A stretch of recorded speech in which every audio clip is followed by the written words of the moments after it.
slides to actually then go out as part of the summary as well, if they are helpful. So we're going to talk a little bit about that future, connect to one or two other conversations if we can.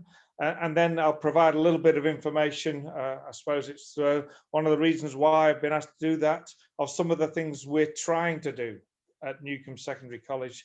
This isn't saying, and I'll come back to this more than once, this isn't saying that we've got any sort of completed article here, but we are trying to do a number of things in this space.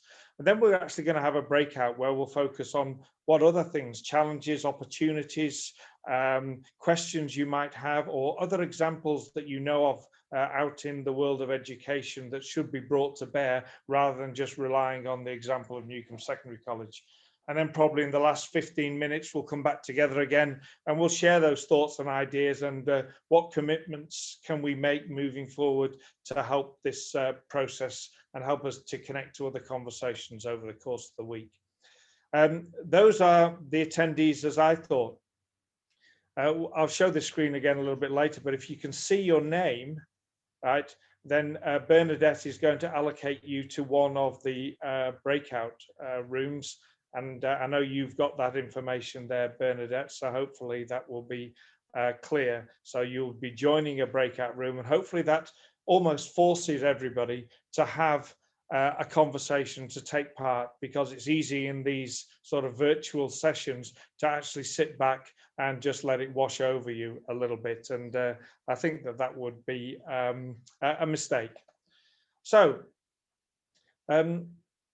just connecting, we've had conversations, we've seen a broader picture. We know that we've looked at the world of work and are recognizing that it's changing, the 100 jobs of the 21st century. We know that people's occupations and lifestyles may be different. And we know that we've had COVID over the course of this year, which is really making this more challenging, but also probably in many of these things that are changing, only accelerating the change. So we're in Geelong now, bringing together a number of different stakeholders across our region, as you know, asking the question, what do we want the Geelong region, the G21 region, to look like and feel like in terms of our lifestyle, in terms of our prosperity, in terms of the things that we value in our community. Now, I'm not really looking to debate that. That's still got a lot of work to do, I think, that preferred future. But just as an idea that we actually do want to connect with some things that hopefully are thoughtful and imaginative to take our community forward, rather than just see how fast we can try to reclaim 2019. And really, when we talk about pathways through education, is that they need to be pathways to something. They need to connect with the other conversations that have gone on over the course of the week and still will go on. And we then need to consider what's possible, what can schools or organizations actually do? And then if we think about them, what are the challenges that those actions face, but also what are the opportunities that they may provide? Now, this is actually a little, just a ripped from a page from the Foundation of Young Australians that talks about the sorts of skill sets that employees and workplaces will need in the coming years. I don't think it's necessarily anything that you don't know. I think that it connects with all of the conversations we've seen in the Skilling the Bay reports, in G21 and Committee for Geelong reports. It connects directly with the conversations of the Vice Chancellor yesterday and the presentations that we had on Monday as well. So all reasonably clear that the sorts of skill sets that we need to be designing for actually need to look a little different. So where am I at? What does this look like for Newcomb? And I've added this slide in here because I wanted to emphasize an important point, and it probably differentiates a little from the presentation earlier today, is that if we value equity across a rejuvenated Geelong, if we don't want to leave communities behind and we want employment and sustainability and lifestyle for all, then actually we need to consider all in our planning. And where Newcomb has a sort of an interesting place in this market or this conversation is actually exhibited by this. Many of you will know the My School website, which has a little bit of data on every school in Australia. I think it was set up by the federal government about 8 or 9 years ago. And that's a little snapshot there. And if the school was average, then our clientele, i.e. in the blue, would be distributed across all of the socioeconomic quartiles, 25% each. But you can quite clearly see there's a quite considerable bias in the clientele of Newcomb Secondary College to the poorest quarter in our community. And if you know Geelong and you know where we're located, that probably won't surprise you. So when I talk about the work that we're doing here and reminding you that it's an example and it's incomplete and it's open to criticism and commentary by many, and please do so in the chat, that we have to bear in mind that we're trying to create an environment for a section of society that doesn't always have all of the advantages and connections of other communities that we might inhabit. So that's quite a complicated slide. Sorry about this one. There's a lot of work in this space, a lot of things that are going on. And I just wanted to highlight a few of those things that we know. That if we need to change education, the Victorian curriculum already has a section of capabilities that actually exist that schools should be teaching to. I'd say should because it's a real challenge. We also have a Victorian curriculum that talks about digital technologies and how they should be provided for. And we're quite aware of the digital literacy skill that people will be required to engage with over the coming years and indeed now. You may or may not be aware that Newcomb Secondary College was asked to be the first Ptech school in Australia. And we commenced work on that in areas that we were already working in our partnerships. We commenced to work on that about 4 years ago. And that little slide in my top left-hand corner actually details all we were given to actually start setting up what this might look like. And if you think of that about different curriculum, approaches to learning, mentoring, getting students to finish school and keep learning, and linking to employers, connects with all of those conversations we've heard in recent times around let's break down silos, let's make it look different, let's connect and make links to the real world. We know that vocational education and training, the VET era, that's a report for Queensland TAFE of a few years ago, is critical now to employability in Australia's futures. And as our clientele actually in the Newcomb Secondary College, we're quite a high VET or vetting schools take up, the majority of which, in fact, almost all, is with the Gordon TAFE. So we have quite a number of partnerships running with the Gordon TAFE, and including a Year 9 initiative called Tertiary Futures now, but has been set up for well over a decade, probably about 12 or 13 years now, where all of our Year 9s spend 10 days, well, not this year, have they, Lindy? Spent 10 days actually in the Gordon studying in various themes with the Gordon staff themselves. And I think that now 3 schools across Geelong are now undertaking that particular venture. We're also a high take-up school with the tech school, and that we spend, thanks Mim, we spend a sort of a considerable effort making sure that we take whatever opportunity we can with what is a very considerable investment on behalf of the state government, and believe wholeheartedly that it's not just about the exposure to the tech school, it's about how schools change to actually adapt to some of the initiatives of the tech school. And in linking into that, we actually have a curriculum at our school which we call GROW, which stands for Getting Ready for the Outside World, which you'll see in that in the bottom, in my bottom right-hand corner there. And it's really about creating the vehicle for all of these things to happen. And we think it's so important in our school that it's actually compulsory from the moment the students arrive at Newcomb Secondary College. Specifically, it's 10% of their entire curriculum in year 7 and 8, and 17 or almost 18% of their entire curriculum in years 9 and 10, all year compulsory for all students. And we believe wholeheartedly that if you're going to actually step into this space of creating broader capabilities with students, linking them to opportunities beyond our silo, that you need to create actually a curriculum vehicle within the school to do it. Because if you just hope it will happen, then you're really just relying on luck.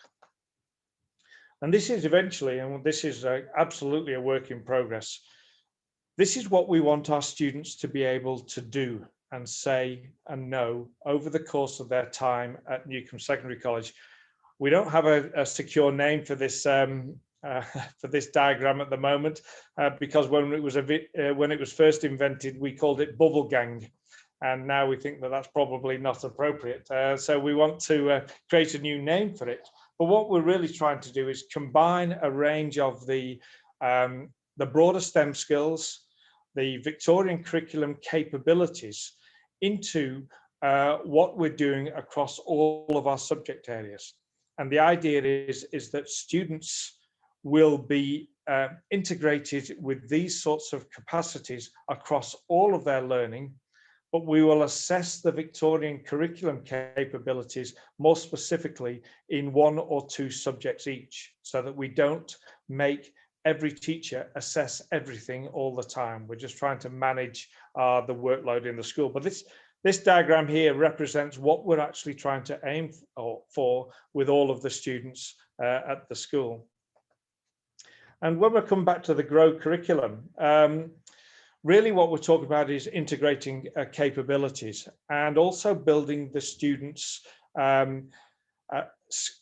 capabilities in digital learning. And I'll come back to that in a little while, because it's part of what I think is a unique partnership between ourselves and the Gordon, supported by Skilling the Bay, that features across the GROW programme across years 7 to 10. It's also a careers development programme, because if you think of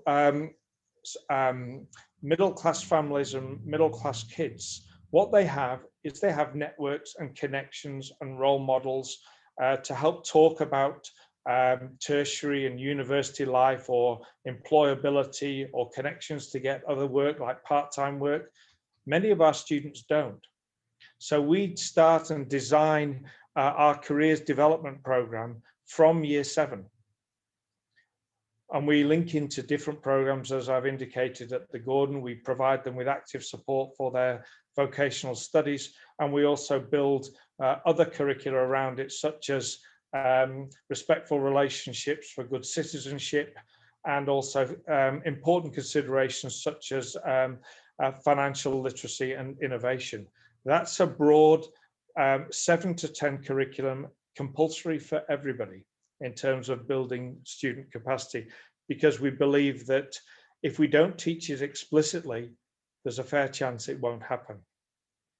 Coming back to, or maybe if I can press the right button, I'll go up again. Coming back, that's how we theme it. For those of you who've been involved in careers, this actually harks back to quite an older careers framework, where we expose the students to working on their plans and ideas and thoughts for their life, right, from the moment they arrive in the school, with the I discover, I explore, I focus, and I plan themes covering the work that we do in GROW. Now, I'm going to come back to Skills Builder. I think I'm right, Bernadette, in saying that in one of Monday's presentations, one of our speakers spoke about the need for digital capability or digital literacy is something like 220% or 215% higher in terms of job advertisements across our world today. And so if we don't prepare students for that requirement, we're actually just underselling them. And I know, Mim, that would be quite an important focus of the tech school too, in terms of the work done there. Now, what we're trying to do in this space is actually recognize a key challenge that schools have. Nobody's coming out of pre-service teacher training with high levels of digital capability. If they are, they're all being snaffled off by industry or by fantastic working opportunities in cushy environments like the tech school. That I had to say that. So in this circumstance, what schools are left with here is what I call skilled but willing amateurs. Is that with a lot of high intent and some will and capacity, but without the grounding behind that to teach such things in digital literacy that are required today. So what we've done is we've worked with the Gordon and with the support of Skill in the Bay to create what we call Skills Builder. Now, Skills Builder is an online platform, the content of which is created by the Gordon's ICT department. In those 5 areas there: web, networking, coding with Python, Internet of Things and robotics, and cybersecurity. And in essence, how it works is through Grow, our students are then logged on to the Gordon online platform from year 7. So in essence, they're almost co-enrolled at the Gordon from the moment they arrive at school, with a view to we would find it quite hard to teach things like coding with Python without the skill set in our school. And interestingly, they can proceed through these themes through a series of modules, and as they work to higher levels, they can take their learning, submit it back to the Gordon, and they will then assess it for recognition of prior learning for such higher level certificates as Cert 3 in ICT or Cert 4 in ICT. So all opportunities that are there for our kids. You'll see a little link at the bottom there when you get the slides. If you want to watch it, there's a little launch of that with people from Skill in the Bay and the Gordon and ourselves all talking about that particular program. But that's now gives our students opportunities to study at their own pace through a series of modules that we would find it really difficult to teach. Interestingly, as a way for the future, it's also expandable to anywhere in terms of scalability. Ptech, and I've put a couple of links on this slide too. Ptech's really about then creating partnerships and breaking down the sorts of silos that we've seen referred to in other presentations, with hopefully getting people who don't have opportunities to be supported in the workforce to be supported in placements in areas of employment that they're particularly interested in.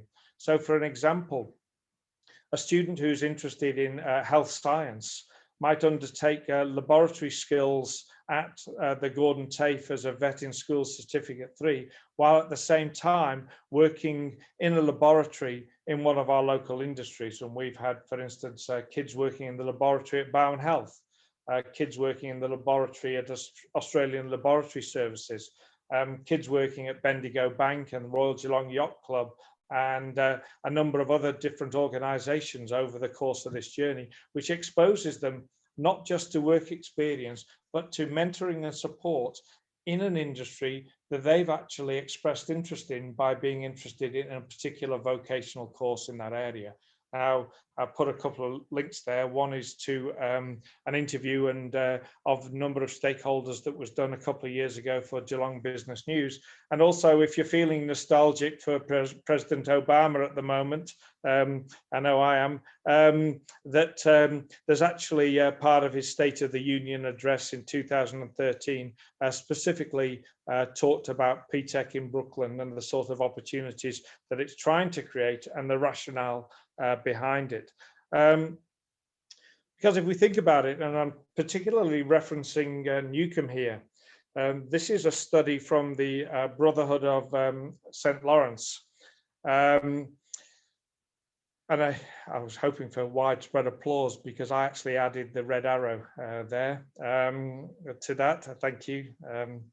That's the limit of my technology skills. That you can see that kids not getting through to complete school, excuse me, or lack of experience and exposure to workplaces are key barriers for kids aged 15 to 24. Now that's quite a longitudinal study, 2001 to 2015, and it's precisely the sorts of challenges that we have if we're going to even up the marketplace for potential employment. Kids need to be exposed to higher levels of education and opportunity, and also exposed to experience in real workplaces. If we do this, we'll start reducing some of those barriers for kids who come from often poorer or lower SES households. Excuse me. Because that, if you've ever driven down Bellarine Highway, hopefully you've noticed that, not the jumping kids, but the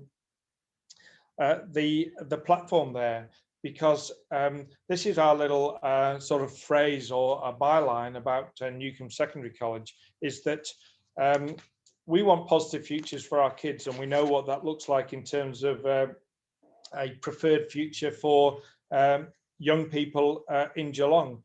But it has, the word creating, we think, is quite important, because it has to be done by design, by action, rather than by just hoping that this will happen and the economy will turn upwards and we'll get a good government handout that will help and support Geelong. We have to design things that actually make a difference if we can. And that's some of the ideas behind the work that we're doing. And you'll be pleased to know, Bernadette, that I'm going to stop talking now. Because I want us to, I want you to all have the peace and quiet of not listening to me, which would be terrific, I'm sure, and have the opportunity to go into breakout rooms and actually then start to consider these questions. You've seen some examples. I want to reiterate again that they are incomplete, imperfect, and they don't work well all the time.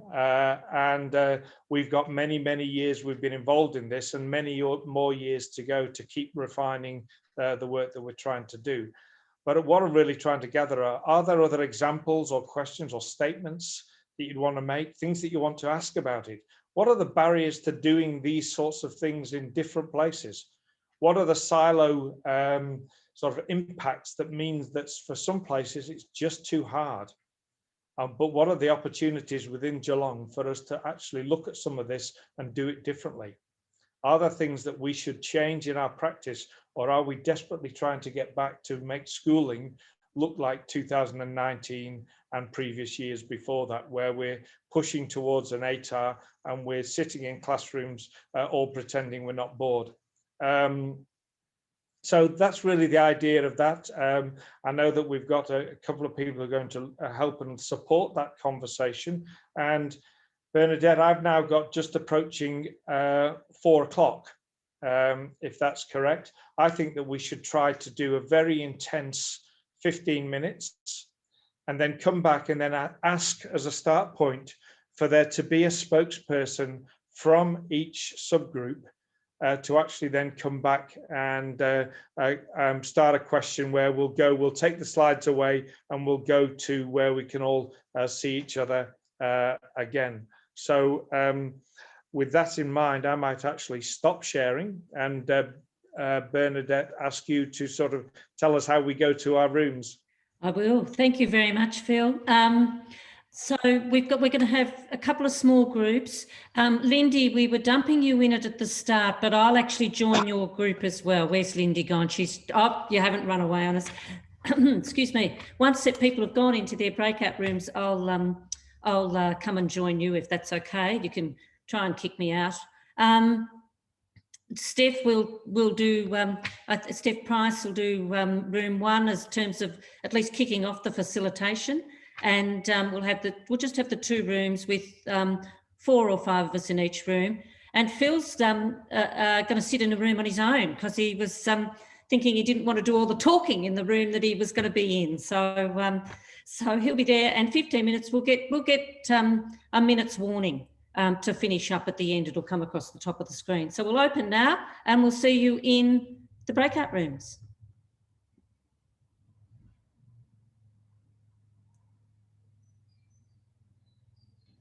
Okay, and I'm going to join room 2.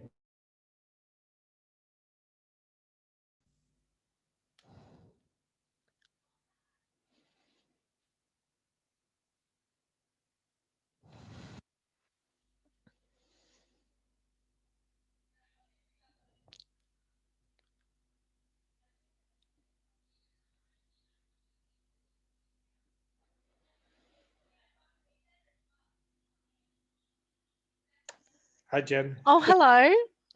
I think your lips were moving. I'm assuming everyone's joining us at some point. I hope so, because I just got a little screen and it said session's ending and do you want to leave that room? And yeah, and I just went, yep. Yeah, so I did that. I think the others are waiting to get booted, but I've got to leave in a couple of minutes. But no, it's always really good to hear what you're doing because, you know, I always feel like sometimes this nut seems to be harder to crack than it probably is, but we'll see. Yes. There we go. We're back in. Yes. Is Phil back in?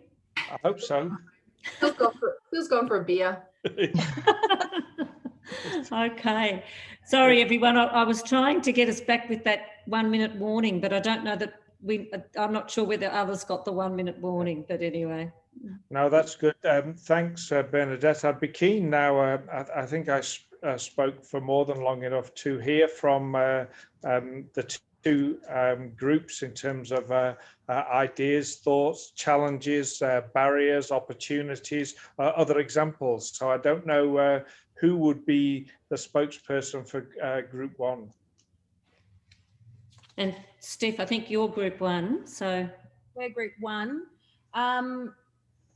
Does Rose or Louise or Mim, would you like to speak to it, or would you like me to? You took the notes. You took notes.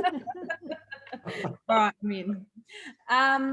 We were addressing question 2 at the start, and how we effectively join up different systems and schools with schools and community groups and things. Rose had very good point on the fact that everyone, we have the skills to do so, but what we don't have is the funding in a lot of cases going through. So it's that gap in funding or having funding in different sectors that is not joining up to be able to sort of facilitate that joining throughout each of the areas of the education system. And then we were talking about the different pathways in terms of being people being funneled into certain pathways, like the university things through careers counselling and through the traditional system, and whether that whether those pathways were actually suited to the student or not, or they were just being done because that's how things have always been done. I've got very messy handwriting, sorry everybody. And then the other big topic that came out was about government policy and having good government policy around the fact that where the curriculum sits and how the schooling systems are set up in terms of going all the way through from primary, secondary and into tertiary education. And then another very good point that was raised in terms of informing and supporting careers counsellors and giving not just careers counsellors better information to facilitate pathways for learners, but also giving that information to parents and community groups, that having a wraparound support system that can be a more community-based approach, as opposed to having just the careers counsellors doing that work where they may come and go out of the schooling system or out of the tertiary education system, having a more community-based approach on that. Thanks, Stephanie. And this might be a comment that other members of the group want to join in with. Are there things that, in terms of Geelong, recognising that government policy is government policy, and we can lobby, suggest, work with associations to make whatever changes that we can affect? Are there things that we could do here that actually then separate us from government policy? Mim? I don't know. I want to see if I can try and answer that question. I did have one last point to add on to Steph's brilliant summary, which was a point that Rose made, which I think you touched on, Steph, but Rose made a very good point about those. You've got the different educational types of institutions, but then you've got the melting pots where all, especially for secondary schools specifically, where they all have access equitably. And I make this point because Geelong Tech School is one of them, Biolab being one as well, and the Gordon obviously as one as well. And now to you, so that was Rose's point, is like, we're never going to get rid of those kind of differences of you're never going to get rid of the separation of independent or public schooling, but you can have the melting pots, and the melting pots can hopefully facilitate that equity. Anyway, so moving on. So Phil, your question was, in Geelong specifically, how can we break those silos? You've asked this question before. I think you wrote it. You mentioned a comment this morning. I'm just going to struggle to answer this question without just basically promoting my own context, which is I can see how that can be done from the Geelong Tech School. Like, we can facilitate programs of schools coming together and working together. But just quickly, Phil, was the question more specifically to do with the curriculum and how the curriculum has its capabilities, but those aren't actually being taught explicitly? Like, well, it could be, that could be an example of something. It was really to turn around and say we can influence to a certain extent government policy, but we certainly can't control it. And we, as any other communities, are emerging from COVID, and how the world of work will look different for young people and in fact everybody moving forward. That's all the same. Is there low-hanging fruit in the Geelong area that we can turn around and still work within our existing systems? We have no choice. We have our funding streams and agreements and understanding. Those are we'll make some marginal changes to those maybe, but are there things that we can do in this community that would make a difference just for this community? And I probably want to pose that one before I come back, and I'm recognizing there's a second group that hasn't had a comment. I'll let someone else continue answering. Phil, I'll just, if that's okay, draw from what Mim has to say about the tech school, the practical things. Thinking about Anna and Catherine's presentation this morning, and then your presentation, are there even really practical joint projects that kids from across particular, interest levels could work on together?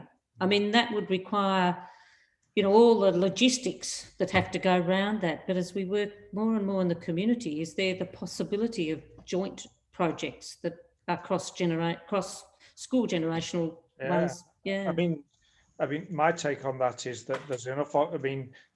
Cross-sector collaboration would be fantastic, but there's also enough opportunities for even collaboration within sector. Yeah. So I would say that I value the work of Western Heights, Northern Bay, etc., but I can't tell you much about it.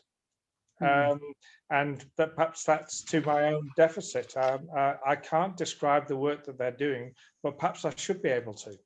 Perhaps we should be able to share and have other schools accessing different programs and different curriculum ideas that are invented in place A and then passed to place B at no cost.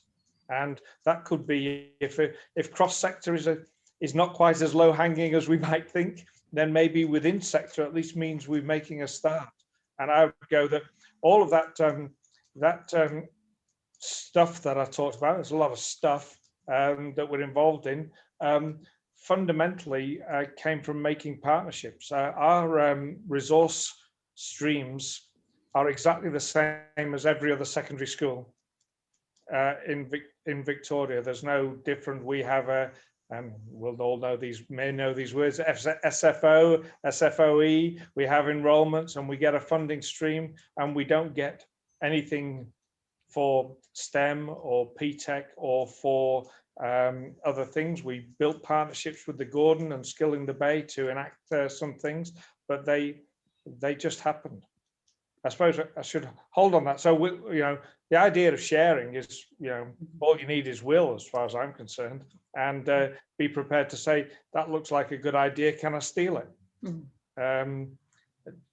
Could somebody make some comments from the other group? I'm conscious we're 3 minutes to go. Lindy, did you want to, or Wayne? Yeah. You start, Bernadette, with your notes and I'll jump in. Would you like All to? right. I did actually do a little, I typed as we talked, which was handy, because I can't read my writing either. And we talked about, Rose, the question was, every school taking up the opportunities that are there to work differently. And we reflected on VCAL and its influence across cross-curriculum, VCALs, school-based new apprenticeships, VET, what's the influence that they are having across curriculum to be able to lift and facilitate a new way of working within schools. So it's sort of the question there. I've got some notes here about work experience and the critical nature of the lack of education, lack of work experience being the major barriers to moving into work. And so, are we really understanding what the type of work experience needs? It seems like it's being done differently in each of the schools. And so have we got a sort of Geelong way to do work experience, which might be quite large, but a framework of it? Yeah, they're the two in particular, I think. Talking about a Geelong way to do work experience is a great conversation if we accept that kids gain from being in the workplace and being exposed to different scenarios. And for anyone who's ever been involved in work experience programs across secondary schools, I can know from my experiences that they range from being amazing to garbage and everything in between, from being something that is a stepping stone towards employment for a young person to something that is just basically wasting people's time because it doesn't have any great design or outcomes associated with it. So I think some work on the quality of work experience across a system in Geelong would be something that would be terrific, to increase the capacity for mentoring and to actually tailor it more towards where kids actually feel that there's some industry value from it. And if we had a great pool of even training the mentors in industry to help to then support young people coming through, I think that might provide a higher range of quality outcomes through work experience programs. I mean, the idea that every year 10, as an example, will go out for a week in whenever and all have a fantastic experience, I think has been proved over the years to not be incredibly effective. It's all about their personal commitments, of family commitments as to where they end up. And it's often the people who don't necessarily need that experience that are the ones that are able to get it. We talked briefly first as well, Phil, you mentioned before about the will, the will to share programs. And I think probably also the commitment. And it's interesting in my conversations with schools, obviously, it is very crowded, and just what what is the particular focus at one point in time. And I think the examples that you talked about are ensuring that there's a proper home and a place for those things to be taught, such as in Grow and that commitment. And then Cheryl brought up the example of, you know, a lot of the community engagement and workplace experience that she's seen through VCAL. And again, that's because it's got that kind of structured home. So that's what kind of jumped out for me. Yes, I mean, I agree. I mean, it's an easy statement, but a vehicle makes a difference. To be allowed to allow it to happen. Just in the next minute, are there any sort of summary comments from the screen that people would like to make before I say thank you? Or is that we're all desperate to get to the pub? I'd love to talk more about the possibilities of training into industry mentors. I'd love to have an opportunity to see how that could be facilitated and to see if that's something that within the Lens role, that's something that they could assist with. Yeah. So if anyone's interested in that, please contact me. We could be back in touch, Cheryl. We actually have a section on our website which has a specific 7-module training component for training mentors to work with adolescents as part of our work placement program for Ptech. I don't know how effective it's been, but it exists. Great. Yeah. And also, Cheryl, this work I'm doing with Give Where You Live on emotional health and wellbeing for young people in the workplace, and workplaces are saying they want mentors. So we're looking at that as a program as well, in conjunction with the workplaces. And Phil, I might steal your website piece if that's all right. Yeah, it might be handy. That's fine. I mean, these there's if you go to our website, but it's for employers and for students who are involved in it. It requires a log on in the first instance. So we'd need to get some access for you to look at that. It's the same as within we have a careers website for all kids we work with at school from year 7, and all kids have a space on that website to design their plans, store their little micro credentials, and they start working on that in year 7. So I suppose we should conclude, Bernadette, because you're a stickler for time and you'll slap me.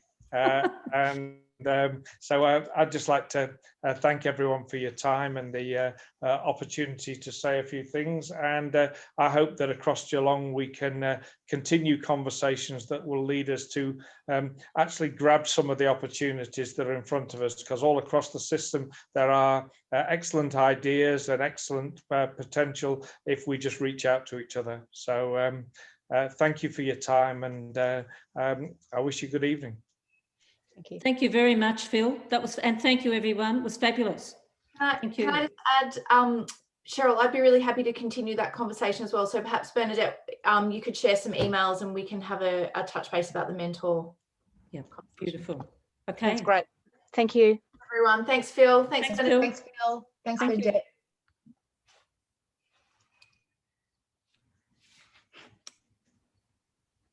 There you go, Phil. Well done. We survived. We did.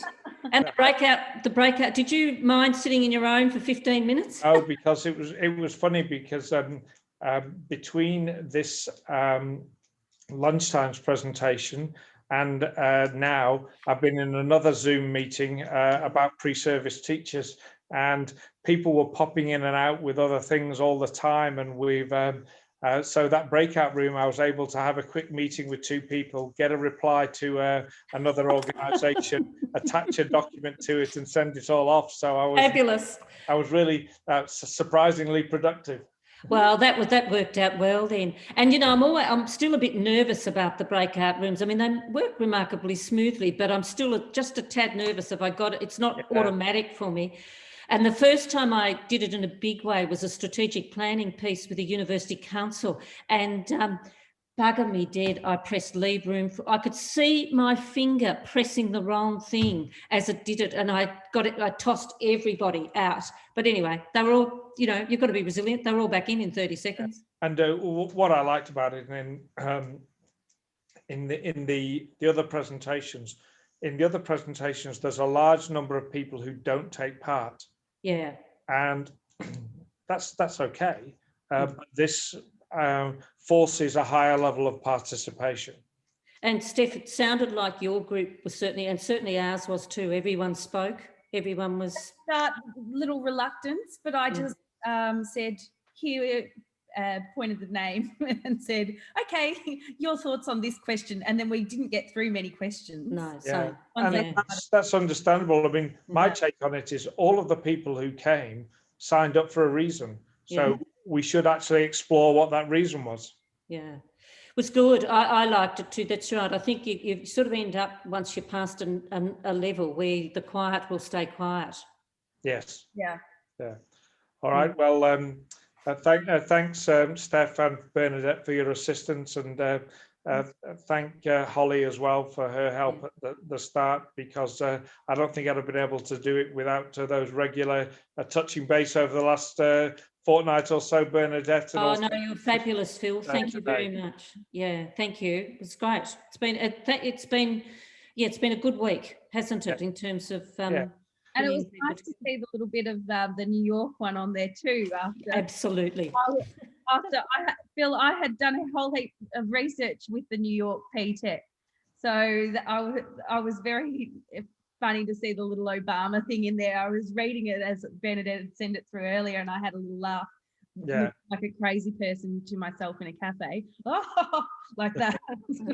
Yeah. So Steph organised she was doing the organising for my visit to New York and Boston last year after you'd spoken with me. And so, Anyway, thank you very much. Do you want me to send you I think last night what I did to the slides was actually put a few of those links on the slides. Okay, which weren't on the ones that I'd sent you through on Monday or whenever it was. So I'll send you the one that I used today, because it's got about, I think, 4 or 5 links on it. Yeah, beautiful. That'd be great. Right. I'll ping that through to you now before I go. All right. Okay. Thanks, Steph. Thanks, Phil. Ta-da. Bye. Yeah.